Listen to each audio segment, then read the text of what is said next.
Un joueur qui part, un qui reste et 4 potentiels recrues du Real Madrid, les gars. On en parle de suite.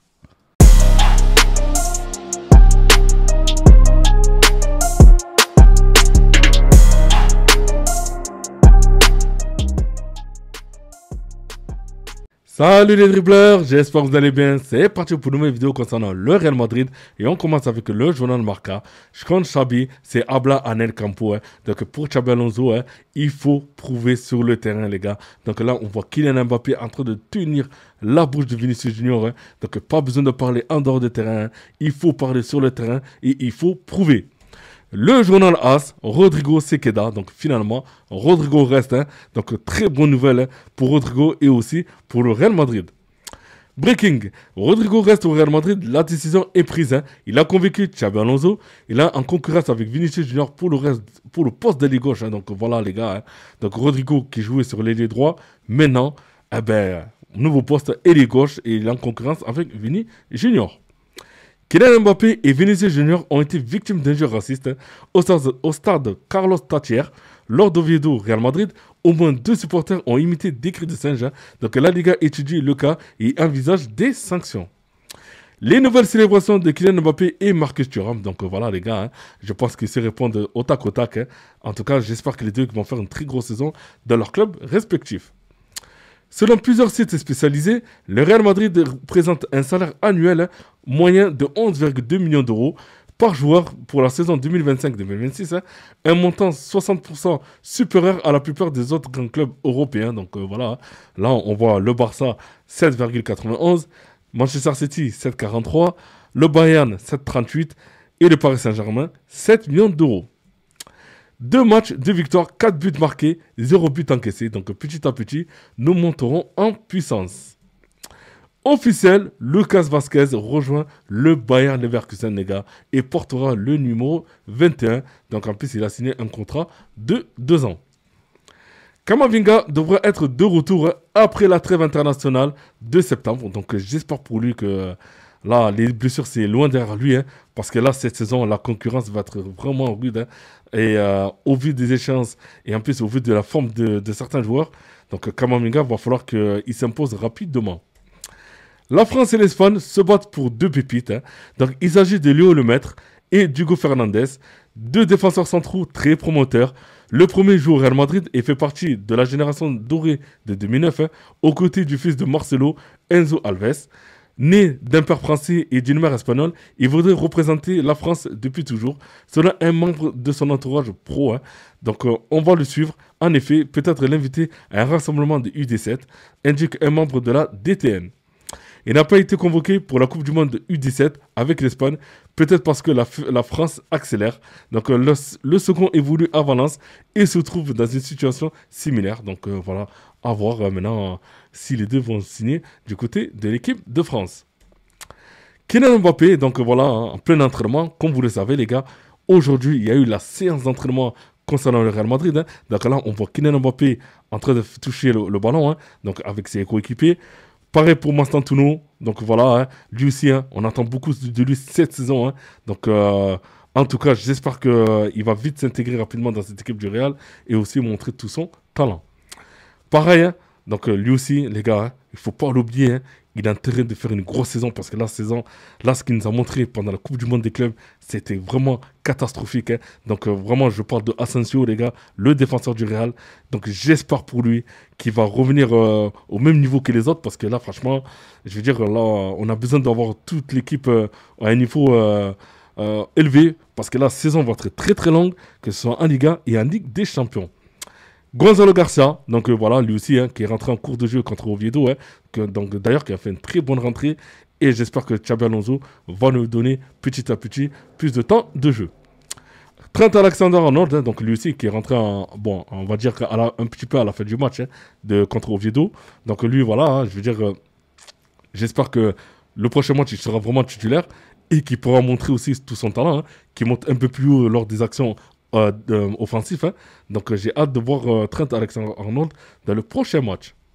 Vinicius Junior, les gars, j'espère pour lui maintenant que sa saison est lancée. Et j'espère que lors du prochain match, qui sera titulaire, d'accord? Parce que là, il est rentré, il a marqué un but, il a donné une passe D pour Mbappé. Donc voilà, j'espère pour lui qu'il va lancer sa saison. Dani Ceballos veut quitter le Real Madrid car il rêve de participer à la Coupe du Monde de 2026. Hein. L'Espagnol sait que ses chances sont minces, hein, mais avec le rôle de Xabi Alonso lui confie, il serait impossible de jouer la Coupe du Monde. Donc les merengues veulent 15 millions d'euros et un remplaçant pour le laisser partir. Donc là, franchement, c'est vrai que s'il veut jouer la Coupe du Monde, faut être objectif. Hein. C'est pas en restant au Real qu'il va jouer la Coupe du Monde. C'est impossible. Et en plus, surtout que là, en partant à Marseille, il sera peut-être susceptible de jouer à la Coupe du Monde, surtout que si il fait une bonne saison du côté de Marseille, hein, donc tout est possible, hein, mais au moins il aura du temps de jeu, alors qu'au Real, il n'aura pas de temps de jeu. Donc voilà, moi je pense que le mieux pour lui, c'est qu'il aille à Marseille. Breaking, aucun accord trouvé entre le Real Madrid et l'Olympique de Marseille pour Dani Ceballos. Donc le club océan estime son prix de 15 millions d'euros, hein, beaucoup trop élevé. Donc à voir maintenant s'ils vont trouver un accord concernant ce montant de transfert. Xabi Alonso veut signer une signature si Ceballos part, si le Real Madrid est d'accord avec lui, mais ils disent que ce ne sera pas facile. Donc voilà, en tout cas, eux, ils veulent signer quelqu'un si Dani Ceballos part, hein, mais en tout cas, les gars, le Real a l'œil sur 4 joueurs, mais on en parle tout de suite. Hein. Donc Thiago Pitach sera le remplaçant de Dani Ceballos hein, s'il part à l'OM. Donc c'est même pas sûr les gars, parce que apparemment, il y a encore 3 joueurs de Thiago Pitach hein, que le Real lorne depuis un petit moment. News, le Real Madrid envisage de recruter Kes Smith hein, pour 30 millions d'euros, mais uniquement si Dani Ceballos part. Xabi apprécie son talent, bien qu'il soit plus offensif que le profil défensif recherché. Hein. Le Real Madrid doit miser sur Smith ou privilégier un joueur plus expérimenté. Donc voilà, vous me dites en commentaire ce que vous en pensez. Hein. Mais en tout cas, le Real lorgne sur lui et 2 joueurs que je vais vous présenter encore. Hein. Donc là, c'est le deuxième joueur. Hein. Et voici le troisième joueur, les gars, Kobe Mainoo. Donc, est suivi par le Real Madrid et aussi par l'Atlético Madrid, hein, le club rival. Plusieurs clubs de la Première Ligue surveillent aussi la situation du milieu de Manchester United. Hein. Un prix d'une saison pourrait être envisagé avant la fin du mercato. Comme vous le savez, un peu, sa situation n'est pas terrible du côté de Manchester United. Hein. Il ne joue pas beaucoup, ok, hein, alors que c'est un très grand joueur avec un potentiel énorme. Hein. Donc, on va en parler. Hein. Donc, Kobe Mainoo, voici sa fiche, les gars. Il fait 1m84, numéro 37. Il a 20 ans. Son pied fort préféré, c'est le droit. International anglais. Hein. Et sa valeur marchande, il est de 61 millions d'euros, les gars. Hein. En tout cas, voilà, hein. Très bon joueur. Milieu défensif. Il est milieu central et milieu offensif, les gars. Donc, franchement, le Real, je pense qu'ils pourront recruter ce joueur parce que là, il peut jouer sur 3 postes différents. Et le Real cherche vraiment un milieu de terrain défensif. Donc, il peut le faire hein, à ce poste-là. Hein. Caractéristiques du joueur. Donc, touche 55%, 52% d'occasions créées, 61% de duels aériens remportés. Hein. Donc, vraiment, ce qui est énorme. Hein. Et 20% d'actions défensives. Hein. Donc là, je pense que s'il vient au Real, il pourra vraiment progresser sous Xabi Alonso. But à 55%. C'est quelqu'un qui tente beaucoup, hein, Kobe Mainoo. Hein. Donc 49% de tentatives de tir. Hein. Donc voilà, pour vous dire qu'il tire énormément. Donc c'est un joueur, hein, pour moi, qui a un très bon potentiel. Hein. Et en venant à Madrid, il pourra énormément progresser. Voici hein, la carte hein, devant, à chaque fois qu'il joue hein, devant les buts. Hein. Donc là, on voit, il est vraiment il a une grosse activité pardon, devant la surface. Hein. Donc que ce soit en dehors et à l'intérieur, c'est vraiment un joueur qui va vers l'avant, d'accord, qui propose, qui fait des passes, qui tire, donc qui crée énormément d'occasions. Donc vraiment, je pense que pour moi, hein, d'accord, c'est le joueur qui devrait signer au Real Madrid, les gars. Si le Real cherche vraiment un joueur à recruter, ce serait le joueur idéal. Voilà, hein. Donc la compo de Manchester United, hein, comme vous le savez, donc Manchester joue sur un 3-4-2-1. Donc c'est vrai que quand on voit la compo de Manchester United, hein, on voit Fernandes, Casemiro dans l'axe. Hein. Donc moi, pour moi, ce sont vraiment les 2 titulaires qui ne bougeront pas. Ensuite, on a Ahmad, vraiment qui fait, depuis la saison dernière à Manchester, même si Manchester n'a pas été terrible, mais lui, à chaque fois qu'il joue, franchement, il se donne à fond. Et quand on voit ses matchs, c'est énorme. Hein. Et on a Dorgu aussi hein, de l'autre côté. Donc, franchement, les gars, moi, je pense qu'avec ce milieu de terrain, on pourrait dire qu'il a sa place. Hein. Mais Ruben Amorim ne fait pas trop confiance, ne fait pas trop jouer. Hein. Donc franchement, je pense que ce serait mieux qu'il aille du côté du Real et il aura beaucoup plus de chances de jouer. Hein. En plus, au vu de son profil. Donc vous me dites en commentaire ce que vous en pensez. Ken Smith, donc le joueur de Al Alkmaar. Hein. Donc comme vous le savez, le Real aussi lance sur lui. Hein. Donc vous le savez, 1m82, numéro 26, il a 19 ans. Son pied droit préféré, c'est le droit. International hollandais. Valeur marchande, 5,6 millions d'euros, les gars. Hein. Donc voilà, hein. Le joueur est très demandé par le Real Madrid. On va voir sa fiche, hein, et surtout sa position, pardon. Donc là, sur sa position, c'est milieu central. Il peut jouer défensif. Il est droit, milieu offensif. Hein. Donc lui, franchement, il a un poste de plus que Kobe Mainoo. Hein. Donc vraiment, aussi, c'est un très très bon joueur. D'accord, hein. Expérimenté, bien évidemment. Hein. Mais sur ce profil-là, je préfère Kobe Mainoo, les gars, que Ken Smith. Hein. Donc vous me direz. Donc voilà la caractéristique du joueur. Touche 93%, 85% d'occasions créées, 38% duel aérien remporté. Hein. Donc franchement, c'est énorme. Hein. Donc 82% d'actions défensives, but à 78%, tentative de tir 68%. Hein. Donc franchement, quand on voit les caractéristiques du joueur, c'est vrai que elle est plus importante que Kobe Mainoo. Hein. Mais je pense que comme le Real cherche un joueur qui est beaucoup plus défensif, je pense qu'ils vont plutôt prendre Kobe Mainoo. Voilà hein, la compo hein, donc, de l'équipe Alkmaar. Hein. Donc, comme vous le savez, il joue sur un 4-3-3. Donc, Ken Smith joue beaucoup plus d'un milieu de terrain, donc plutôt à droite. Hein. En tout cas, il a une très forte activité. Le quatrième joueur, les gars, donc c'est Adam Wharton. J'en ai fait une vidéo la dernière fois sur lui. Hein. Donc 21 ans, international anglais, valeur marchande 55 millions d'euros. Son pied droit préféré, c'est le gauche. Hein. Donc vraiment rien à dire. Hein. Un joueur très important de Crystal Palace. Ok, donc sa position, lui, c'est le milieu défensif et milieu central. Hein.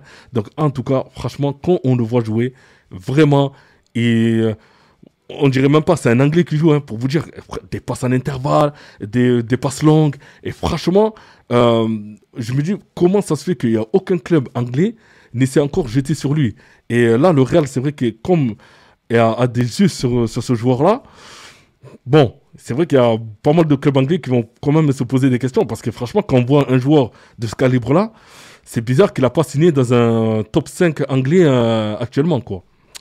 La caractéristique du joueur, donc touche 40%, 86% d'occasions créées, 18% du duel aérien remporté, hein, 48% d'actions défensives, bon, 0 but, hein, bien évidemment, parce que c'est pas son poste, hein, et 21% de tentatives de tir. Mais en tout cas, franchement, c'est un joueur à en venir. Hein, on va dire c'est un joueur de talent, et je pense que dans pas longtemps, on va le voir dans un très grand club. Voilà la compo hein, donc, de l'équipe de Crystal Palace. Donc, comme vous le savez, Crystal Palace joue sur un 3-4-2-1. Donc, voilà, lui, il joue en milieu central, hein, donc devant les défenseurs. En tout cas, il a une très grosse activité, les gars. Il peut récupérer le ballon devant ses buts. Il peut relancer vers l'avant assez rapidement. Hein. Donc, que ce soit Sarr, Davini ou bien Mateta. Donc, vraiment un joueur très important de Crystal Palace. Hein. Et je ne sais même pas que si demain, Crystal Palace le vend, hein, je ne sais pas vraiment s'ils vont trouver un remplaçant de ce type de joueur. Et pour finir, les gars, Thiago Pitach, hein, donc U19, donc comme vous le savez, il a fait la prépa avec le Real, hein, donc cet été. Et là, voilà, valeur marchande 100 millions d'euros, 100 millions d'euros. Hein, donc voilà, je veux dire, c'est vrai qu'il y en a certains qui vont me dire oui, mais Thiago Pitach et tout, c'est vrai que le Real peut le prendre parce qu'il connaît déjà les joueurs avec qui il a joué, il y a beaucoup plus d'automatisme, c'est vrai, tout à fait. Mais là, vous avez entendu, le Real cherche un joueur expérimenté, les gars. Donc voilà les joueurs que je vous ai donnés. Hein. Donc, il y a Adam Wharton, Kobe Mainoo, ok, hein, et Ken Smith. Donc, vous me dites quel joueur, d'accord, vous voyez jouer du côté du Real, hein, ok. Donc, moi, mon joueur préféré parmi ces trois-là, même parmi ces quatre, hein, ce serait beaucoup plus Kobe Mainoo, et je dirais un grand oui, hein, parce que franchement, il a une activité énorme dans le milieu de terrain, et si le Real le prenne, hein, je pense que vraiment, ils ont gagné quelque chose. Voilà, les gars, c'est terminé pour moi, hein. Pour ce tour d'horizon concernant le Real Madrid. Donc n'oubliez pas de commenter, liker et aussi de vous abonner les gars. Hein. Et merci pour les nouveaux abonnés hein, sur ma chaîne. Et pour ceux qui ne s'abonnent pas les gars, donc voilà, vous pouvez passer, c'est gratuit. Hein. Vous pouvez vous abonner. Et Voilà la question que je vous pose. Parmi les 4 joueurs que je vous ai proposés, quel joueur vous voyez venir à Madrid si Denis Ceballos part du côté de Marseille? Donc j'attends vos commentaires maintenant et on en discutera tous ensemble. À demain les gars. Bye bye.